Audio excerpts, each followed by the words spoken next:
Learners, हाय। मैं हूं आपका फ्रेंड आकाश दक्ष। इस प्लेटफॉर्म पर आपकी लर्निंग जर्नी में आपको हर तरह से असिस्ट करने के लिए। आई होप कि आपने अपने टास्क कंप्लीट कर लिए होंगे। आपने अपनी हॉबीज़ को लिखा होगा, आपने अपने ऑब्जर्वेशंस को लिखा होगा, आपने सारी चीज़ों को लिखा होगा जो आपके लिए ज़रूरी है। आपने अपने एनवायरनमेंट के बारे में लिखा होगा और आप अपनी जनरल राइटिंग को कंटिन्यूली हर सेशन से आप जो सीखते हैं आप उसको भी अच्छे से नोट कर रहे होंगे। आप उसको समझ रहे होंगे कि आपने उससे क्या सीखा। फिर हमने लास्ट सेशन में देखा था कि आपके लिए इंटरेक्टिव लर्निंग के क्या मायने हैं।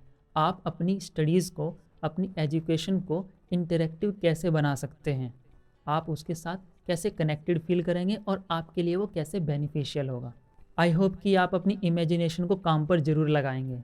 आप अपनी सोचने की शक्ति बढ़ाएंगे, अपनी क्रिटिकल थिंकिंग डेवलप करेंगे, नई नई चीज़ें सीखकर, नई नई लैंग्वेज सीखकर, नई नई बुक्स को पढ़कर, नए नए लोगों को समझकर, और उसी चीज़ को एक और रूप देने के लिए, उसको और ज़्यादा बिल्डअप करने के लिए, आपकी एजुकेशन, आपकी लर्निंग में एक नया पर्सपेक्टिव लाने के लिए हम अगले सेशन पर मूव ऑन कर रहे हैं।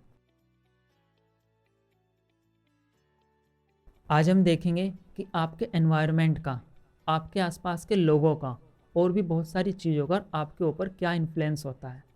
ये सारी चीज़ें आपकी लर्निंग में, आपकी स्टडीज़ में कैसे बेनिफिशियल हो सकती हैं और उनके साथ कैसे कैसे डिस्ट्रैक्शन साथ में आते हैं।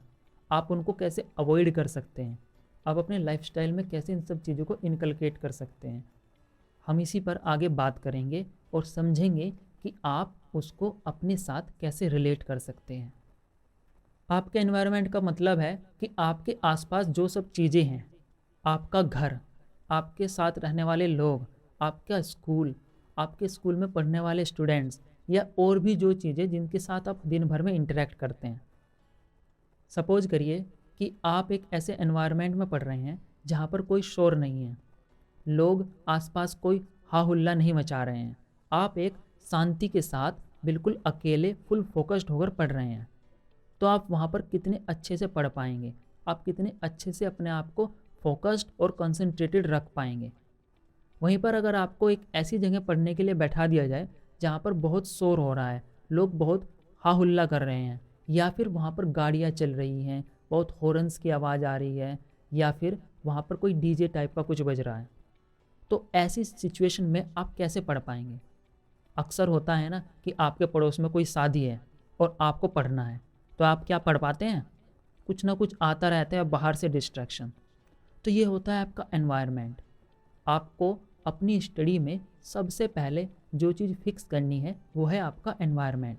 जब आपका एनवायरनमेंट पीसफुल होगा, शांत होगा, स्टेबल होगा, डिस्ट्रैक्शन फ्री होगा, तब आप अच्छे से पढ़ पाएंगे। आपकी quality of learning, quality of education अच्छी होगी, आपका अटेंशन स्पैन अच्छा होगा, आप ज़्यादा फोकस्ड हो पाएंगे। आपको पीसफुल होना कोई अपने आप में गोल नहीं है, ये तो एक प्री कंडीशन है आपके आगे के गोल्स को कंप्लीट करने के लिए, उनको अचीव करने के लिए, अपनी स्टडीज़, अपनी लर्निंग को एक नया पर्सपेक्टिव देते हुए उसके साथ अच्छी अंडरस्टैंडिंग बनाने की। आप अपनी स्टडीज़ के साथ ज़्यादा कंफर्टेबल फील करेंगे और अच्छे से कर पाएंगे। आप ज़्यादा कंसंट्रेशन के साथ पढ़ पाएंगे, तब आपको कम टाइम में ज़्यादा बेनिफिट्स मिलेंगे। लास्ट सेशन में आपको एक टास्क गिवन था जहाँ पर आपको ये इलेबोरेट करना था कि आप अपने घर में सबसे ज़्यादा कंफर्टेबल कहाँ पर फील करते हैं, कहाँ पर आपकी लर्निंग में आपको ज़्यादा सपोर्ट मिलता है, या फिर ये कहें कि आपको सबसे कम डिस्ट्रैक्शन रहता है। एक ऐसा प्लेस जहाँ पर आपको पढ़ने के लिए इच्छा होती है, जहाँ पर आप मोर एग्रेसिव, मोर प्रोग्रेसिव फील करते हैं अपनी पढ़ाई को लेकर, अपनी लर्निंग को लेकर।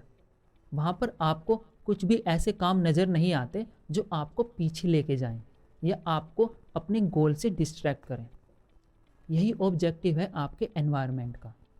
आपको अपना एक स्टडी रूम या फिर एक ऐसा प्लेस जहाँ पर बस आप एक स्टडी करते हो, वो आपको अपना मेंटेन करना होता है।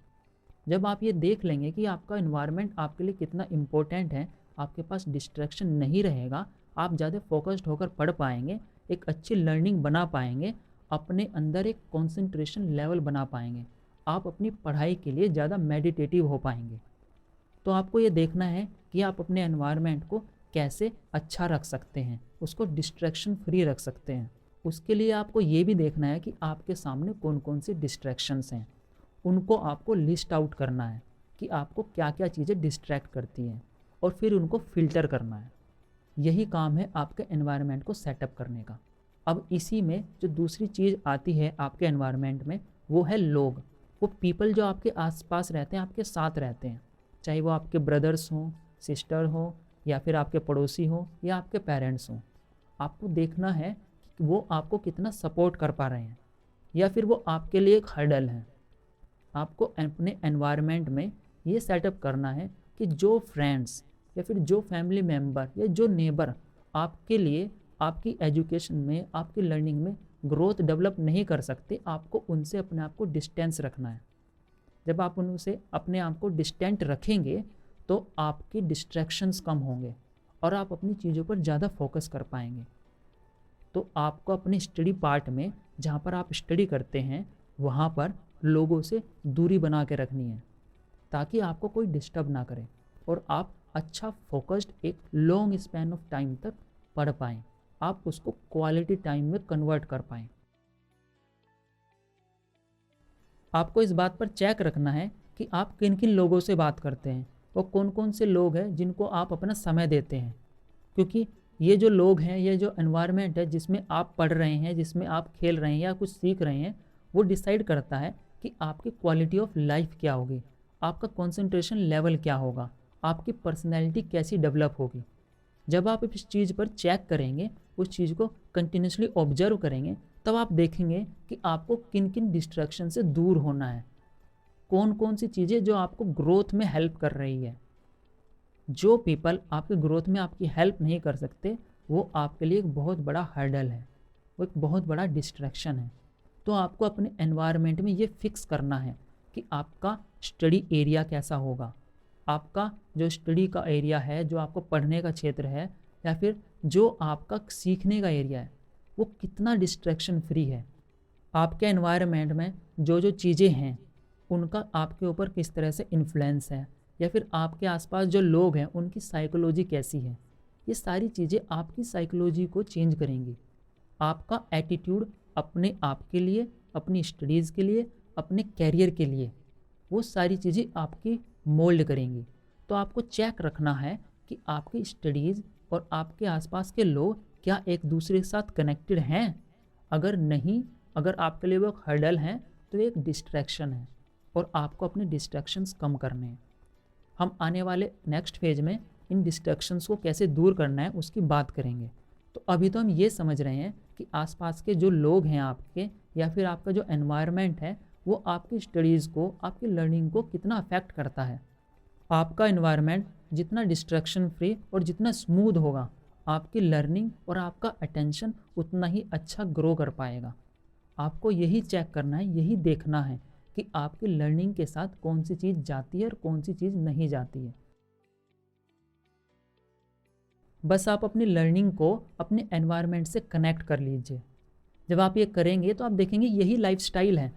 जब हम आपको ये बोलते हैं, या आपको कोई भी व्यक्ति ये बोलता है कि आपको अपना लाइफस्टाइल बेटर करना है, उसका मतलब यही होता है कि आपको अपने एनवायरनमेंट के साथ, अपने गोल्स के हिसाब से, अपने ऑब्जेक्टिव के हिसाब से, अपने लर्निंग के साथ उसको कनेक्ट करना है।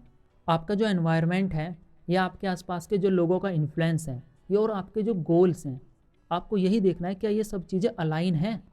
आपका एनवायरनमेंट आपके लिए प्रोडक्टिव है, अगर नहीं तो उसको चेंज करने की आवश्यकता है और आपको ये स्टेप लेना होगा। क्योंकि अगर जब तक आपका एनवायरनमेंट आपके हिसाब से आपके लिए कंड्यूसिव नहीं है, आपके लिए प्रोडक्टिव नहीं है, आपके लिए सपोर्टिव नहीं है, तो आप चाहे कितनी ही मेहनत कर लें, उसके अंदर डिस्ट्रैक्शन आता रहेगा, और जितना डिस्ट्रैक्शन होगा उतनी उसकी प्रोडक्टिविटी और क्वालिटी कम हो जाएगी। तो आप कम मेहनत के साथ ज़्यादा रिजल्ट्स चाहते हैं, या फिर ज़्यादा मेहनत करके एक लो लेवल का रिजल्ट से सेटिस्फाई हो जाएंगे। आपका एनवायरनमेंट आपके रिजल्ट्स को, आपकी क्वालिटी को बढ़ा देगा। बस आपको उसके साथ अलाइन होना है। आप अपने एनवायरनमेंट के साथ कॉन्शियस और उसके प्रति ऑब्जर्वेंट रहें।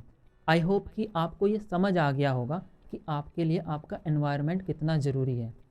अगर आप पढ़ते हुए कोई और टास्क भी अपने साथ करने लगते हैं, कुछ व्यक्ति क्या करते हैं कि मैथ्स पढ़ रहे होते हैं, मैथ्स के क्वेश्चन सोल्व कर रहे होते हैं और साथ में गाने बजाए हुए होते हैं, या फिर वो होमवर्क कर रहे होते हैं और पास सामने टीवी चला होता है। तो ये एक डिस्ट्रैक्शन है। आपका माइंड दो जगह कैसे चल पाएगा? आपका माइंड की इफ़िशिएंसी कम हो जाएगी। आपने अपने एनवायरनमेंट को खुद ही ख़राब कर लिया है, तो वो आपके साथ प्रोडक्टिव कैसे होगा? ये आपके माइंड की एक हैबिट बन जाएगी कि आप एक लो लेवल के साथ, लो क्वालिटी के साथ उसको प्रोसीड करेंगे। आपका कंसंट्रेशन ऑटोमेटिकली डाउन हो जाएगा, आपका अटेंशन स्पैन कम हो जाएगा, आपकी क्वालिटी ऑफ लर्निंग कम हो जाएगी। तो आपको ध्यान रखना है कि कोई भी ऐसी चीज़ जो आपके स्टडी आवर्स में आपको डिस्ट्रैक्ट करे, उससे दूर रहना है। अगर कोई और की चीज़ों को आप हटा नहीं सकते, कम से कम अपने लिए अपने आप कोई हर्डल क्रिएट ना करें। आप देखें कि आप अपनी स्टडीज़ को कैसे कॉन्सेंट्रेटेड और एक इफ़ेक्टिव वे में एक साथ एक जगह कैसे कर पा सकते हैं।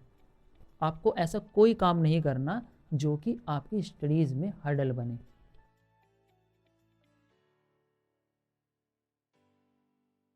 आप अपने एनवायरनमेंट के साथ और सराउंडिंग्स के साथ कैसे कनेक्ट हो सकते हैं, उसे अपनी लर्निंग के लिए कैसे बेनिफिशियल बना सकते हैं, उसे अपने लिए कैसे सपोर्टिव बना सकते हैं, आप अपनी प्रोडक्टिविटी को कैसे बढ़ा सकते हैं, वो कौन कौन से टूल्स हैं, वो कौन कौन से मेथड्स हैं जो आप यूज कर सकते हैं, वो सब हम through out the phase 2 continuously उनके ऊपर किसी न किसी टॉपिक में अलग अलग जगह पर बात करते रहेंगे। आपके लिए नए नए मेथड्स लेके ज़रूर आएंगे और आपको ये समझा पाएंगे कि आपको उनको कैसे अपने साथ यूज करना है। आई होप कि ये आपके लिए अच्छे से काम करेगा, पर सबसे पहले आपको इस बात की इम्पोर्टेंस का पता हो कि आपका एनवायरनमेंट आपकी स्टडी में कितना इम्पोर्टेंट है। जितनी इम्पोर्टेंस आपकी स्टडीज़ में आपके पेन और पेपर की है, उतनी ही इम्पोर्टेंस आपके एनवायरनमेंट की है। तो आपको ये देखना है कि आपका एनवायरनमेंट कैसा है, उसके लिए ऑब्जर्वेंट बने रहना है, उसके ऊपर ध्यान रखना है। ऑलराइट, आई गेस कि ये आपके एनवायरनमेंट की एक अच्छी अंडरस्टैंडिंग आपके लिए बना पाएगा और आपको और ज़्यादा चीज़ों के लिए सीखते रहने के लिए तत्पर रहना होगा। आपको अपनी स्टडी के साथ ज़्यादा क्रिएटिव होना होगा और अपने एनवायरनमेंट को अकॉर्डिंगली मोल्ड करना होगा, तब वो आपके लिए अच्छा काम करेगा। आप उसकी इम्पोर्टेंस समझते हैं और देखते हैं कि आपकी लाइफ उसके हिसाब से कैसे चेंज होती है। इसी पर आपका पूरा लाइफस्टाइल डिपेंड करता है और आपकी पर्सनैलिटी इसी के हिसाब से डेवलप होती है। लर्नर्स, आज के सेशन शेड्यूल में आपका एक टास्क है, वो है कि आपको कैसे पढ़ना है। ये आपको पूछना है अपने पेरेंट्स से या गार्जियन से या किसी से भी कि आपको अपने सब्जेक्ट्स को कैसे देखना चाहिए। आपके जो लर्निंग प्रोसेस है, जो आपको याद करना होता है या आपको कोई चैप्टर पढ़ना होता है, उसके क्या स्टेप्स आप फॉलो कर सकते हैं, आप उसको किस तरह से पढ़ाई कर सकते हैं, या फिर आपको ये बताना है कि आप अपनी स्टडीज़ में कैसे स्टेप्स फॉलो करते हैं, किस तरह से आप किसी भी चैप्टर को स्टार्ट करते हैं, कैसे उसको ख़त्म करते हैं, कैसे उसको पढ़ते हैं, कौन कौन से तरीके होते हैं जो आप यूज़ करते हैं उसको याद रखने के।